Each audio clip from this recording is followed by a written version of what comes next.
La Biblia no acepta el divorcio como algo deseable, pero en algunos casos lo permite. En el Nuevo Testamento, Jesús enseña que el divorcio solo está permitido en caso de adulterio, como por ejemplo en Mateo 19:9. Sin embargo, en el Antiguo Testamento, Dios permite el divorcio por ciertas razones, como la infidelidad o la incompatibilidad, como vemos en Deuteronomio 24:1-4. En general, la Biblia enseña que el divorcio debe ser evitado si es posible y que siempre debe tratarse con compasión y consideración hacia todas las partes involucradas. En este vídeo veremos algunos versículos de la Biblia hablando del divorcio. Es importante tener en cuenta que los versículos de la Biblia están escritos desde un punto de vista de hombres, por lo que deberíamos interpretar, hoy día, estos versículos sin hacer distinción de hombre o mujer. Y yo os digo que cualquiera que se divorcia de su esposa, a no ser por causa de fornicación, y se casa con otra, comete adulterio, y el que se casa con la divorciada, comete adulterio. Mateo 19:9. Este versículo está en el contexto de una conversación entre Jesús y unos fariseos que estaban tratando de ponerlo a prueba. Ellos le preguntaron si era permitido divorciarse de una esposa, y Jesús les respondió que el divorcio no estaba en línea con el plan original de Dios para el matrimonio.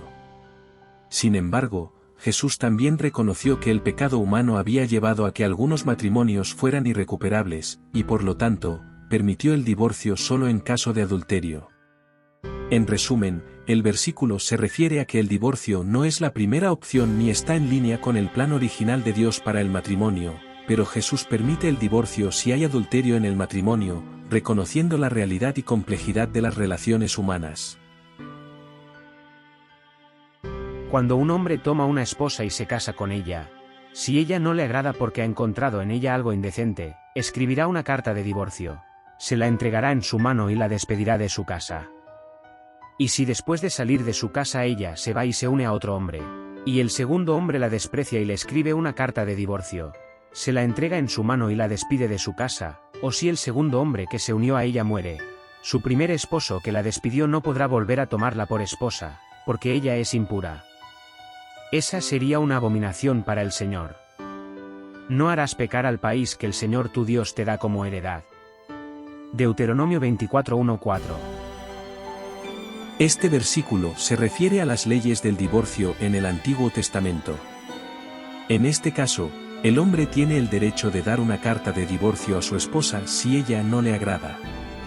Sin embargo, esta disposición tiene una restricción: una vez que la mujer se divorcia y se casa con otro hombre, el primer esposo no puede volver a tomarla como esposa, ya que se considera impura. El versículo está en el contexto de las leyes de Israel, y tiene un carácter cultural y no religioso.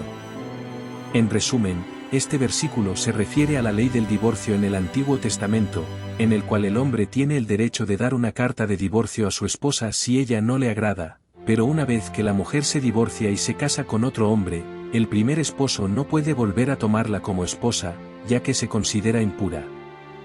Y les dijo: cualquiera que se divorcia de su esposa y se casa con otra, comete adulterio contra ella. Y si una mujer se divorcia de su esposo y se casa con otro, comete adulterio. Marcos 10:11-12. Este versículo es una declaración de Jesús sobre el matrimonio y el divorcio. En este versículo, Jesús enfatiza que el divorcio no es parte del plan original de Dios para el matrimonio. Jesús declara que si alguien se divorcia de su esposa y se casa con otra, comete adulterio contra ella. Y si una mujer se divorcia de su esposo y se casa con otro, también comete adulterio. Es importante entender que Jesús se está refiriendo al matrimonio según el plan original de Dios, en el cual se espera que el matrimonio sea para toda la vida, y el divorcio no es parte de ese plan. En este versículo, Jesús está enfatizando la importancia de la fidelidad en el matrimonio y la importancia de trabajar para mantenerlo. En resumen, el versículo Marcos 10:11-12 es una declaración de Jesús sobre el matrimonio y el divorcio. En este versículo Jesús enfatiza que el divorcio no es parte del plan original de Dios para el matrimonio, y que el divorcio y vuelve a casarse es considerado adulterio. Pero si el incrédulo se separa, que se separe. En tal caso, El hermano o la hermana no están obligados, pues Dios nos llamó a vivir en paz.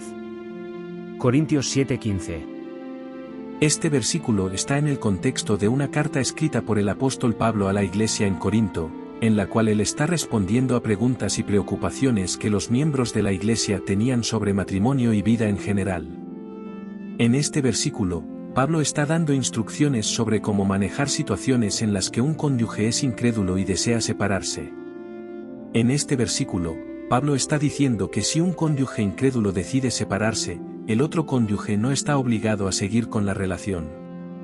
En este caso, el cónyuge creyente es libre para seguir adelante y buscar la paz y la estabilidad en su vida.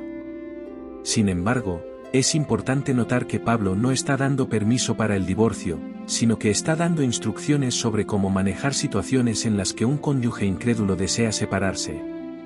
En resumen, el versículo 1 Corintios 7:15 es una instrucción de Pablo sobre cómo manejar situaciones en las que un cónyuge incrédulo desea separarse. En este versículo, Pablo está diciendo que si un cónyuge incrédulo decide separarse, el otro cónyuge no está obligado a seguir con la relación, pero también es importante notar que Pablo no está dando permiso para el divorcio, sino que está dando instrucciones sobre cómo manejar esas situaciones.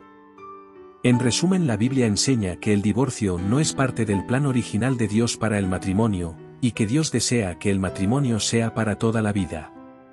Sin embargo, la Biblia también reconoce que en algunas situaciones, el divorcio puede ser necesario, como en casos de adulterio o abandono. En general, la Biblia se refiere al divorcio como una consecuencia del pecado y el desorden en las relaciones humanas. Aunque se permite en algunas situaciones, no se presenta como una opción deseable. Espero que este vídeo te haya servido de ayuda. No olvides seguirnos para continuar aprendiendo la palabra de Dios en la Biblia.